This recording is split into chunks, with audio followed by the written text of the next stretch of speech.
Black Panther for real Mhm. in the pages of Marvel Comics. So yeah, that is again, no one involved is alive to know, right? But Right.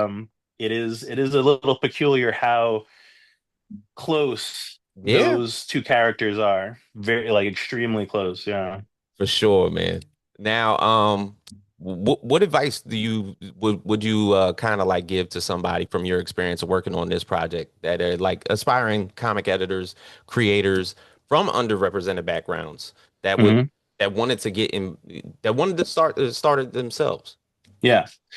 Um, I would say do you should if I give this advice to a lot of people, like if you want to get into comics Hmm. as anything, just you have to start doing, you have to do it, right? Right. And if you want to get into editing, so editing is like its own little special thing where it's like you're not the star of the show, you're coordinating, you know what I mean? You're sort of helping everybody.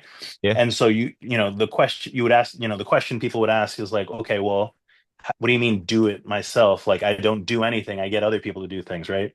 And it's like, well, yeah, do what you do is get other people, so you would find the creators in your area or on your Facebook group or in the group chat, wherever you have friends that want to do stuff, want to Yeah. do comics, and put them together. And what you're bringing to the table is coordination, but also like making it real, like you're getting it to the finish line, whatever that finish line is. And that finish line could be as simple as uh uh hey, we started a new Instagram handle and we're just going to post it to there. Every Friday you'll get a new page or a new panel of this thing that we're all doing together, right? that's Mhm. that's where I sort of started. I didn't do an Instagram page. I printed an anthology comic, but I did a science fiction anthology that I was the editor of. And I just called or emailed or texted people who I either knew or knew friends of our friends, that type of thing. And I was like, hey, let's do, here's the theme, and you'd be surprised, like people want to do comics. So like Yeah. if you tell people, hey, here's a game plan and we're all gonna contribute something and we're all gonna put something out and have a thing at the end, even if it's just a PDF or whatever, Hmm. uh you'd be surprised how many people are like, okay, let's do that. Right. So that's my advice on that, is like just do it. And then, in terms of the underrepresented part, well, now that's a different question, right? Because now we're talking about actually in the industry, right? So Hmm. I would say do the first part, start making the thing, start making it, even if it's on a very small scale. And then I would say take that and go to, either creators or editors whose work resonates with you, Yeah. or you feel like have meant something to you in the past, that type of thing, and get in front of them, whether it's tagging them or emailing them if you can find out how to get in touch with them. But just reach out to folks and be vocal about needing help or wanting help, Right. and if you have the goods, they'll want to help you. They can't help. Nobody. It's very free. And if you still need to do work, then you still need to do work, and there's nothing they can do for you. But if you got it and you were like, hey, I put together this anthology project, or it was a Valentine's Day project, and we had 25 creators from 20 different countries, and we put together this Instagram handle where you can all read it for free. And I'm trying to get into this industry. Do you have any advice for me? That type of thing. Yeah. Be vocal about it, because you never know who could. Uh, People get asked all the time, like, "Hey, we're looking for interns. Do you know anybody?" That type of thing. Right. We're hiring, that type of thing. And they're probably not gonna. Don't expect like, don't expect them to hook you up like that day. Yeah. But you plant the seed, and then who knows? In 6 months, they say, "Oh yeah, my editor on Blue Beetle or whatever the book is was complaining about needing interns, and I got I had this kid or I had this person, this aspiring editor reach out to me, and maybe I can connect you all and y'all can just chat, Or that type of thing." Yeah. gotcha. Now, what's next for Chris Robinson? Boy, what is next? So much. I just I just finished the second issue of my monster comic Werewolf Frankenstein, Hmm. which is a monster mashup comic where I take my two favorite monsters, Frankenstein and the Wolfman, and it's like, what if Frankenstein was the Wolfman? So we just finished issue two, which is the Bride of Werewolf Frankenstein, continuing that story. Definitely going to do more with that Hmm. character. Definitely going to do a third issue. Going to keep it going. I love working on it, and the Kickstarter community I built around it has been very positive. And then, yeah, after that, I mean, I'm looking for more things similar to all Negro Comics. These inflection points of examples of Black creators in the from the past, and like spotlighting them and making sure that they're written about and talked about, even if there's not a big corporation looking after Hmm. their legacy. Like I can reprint something or get something, get some folks together to write essays about what a certain character meant to them, that type of thing. Yeah. um so yeah, more of that. Is there any new young creators out there that basically like stick out at the page when you see that they're writing something that you look forward to? Hmm. Hmm. Hmm. There, okay, here's a blanking on his name. His name is Mark. I forget. I'm missing his last name. But he does a comic called Scion, Psion. Hmm. Um, and I happened to pick up his comic at an Arizona Comic Con or Comics Festival a couple years ago, or maybe it was last year.